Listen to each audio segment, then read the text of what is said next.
Abyei is close to Darfur, and some of the dynamics are sort of similar.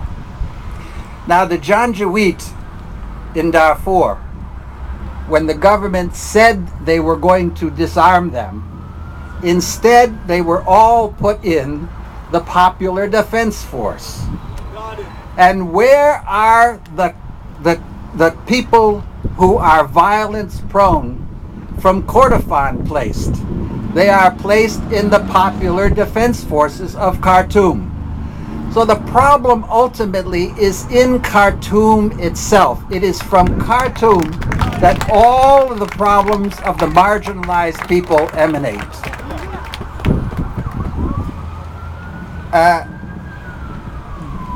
In the case of the second issue, it is about Abyei itself. It is, in my view at least, 100% guaranteed that you can never have peace in Sudan unless there is justice for Abyei.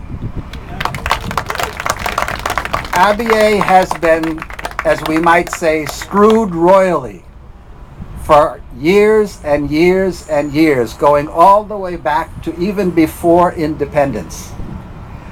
And there will never be peace unless Abyei gets justice. Now,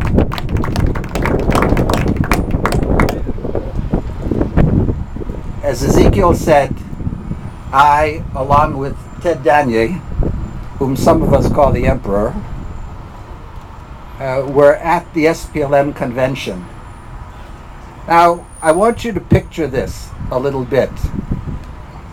At the very time that Khartoum was orchestrating the attack on Abyei was the same time when Jem attacked Omdurman.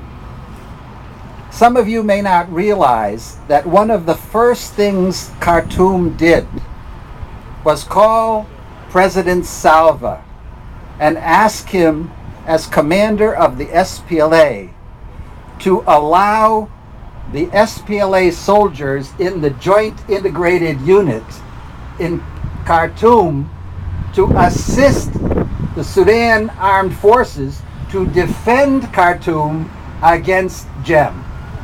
Okay? That's funny. The very same time that Abyei was being torched, Khartoum was asking the SPLA to assist in Khartoum's defense.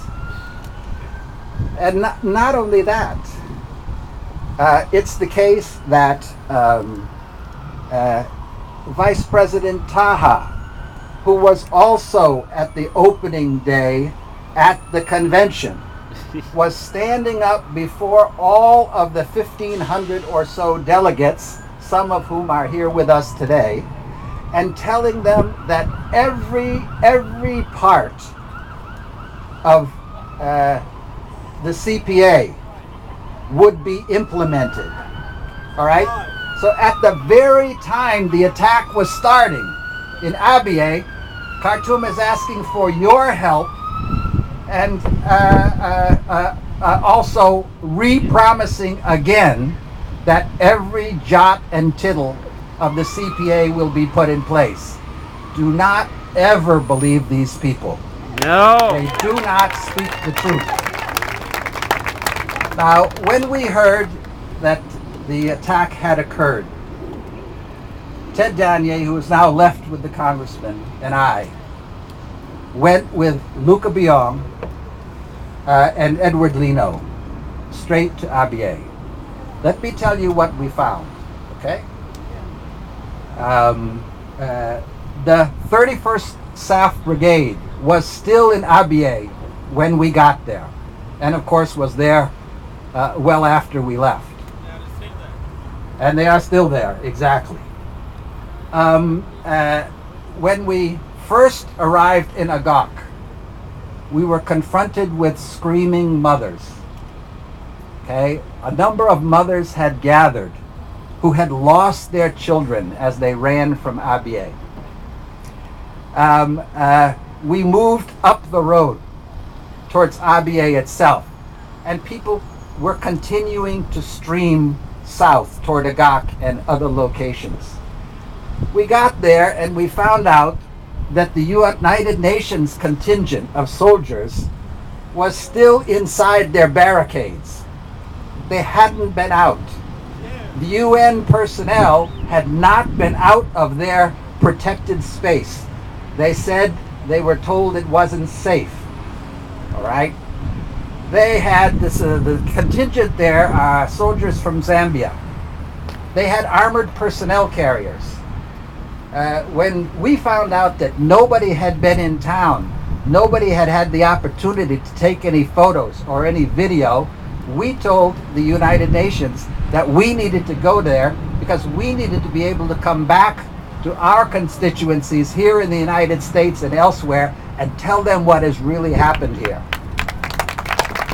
You know what happened? They wouldn't go.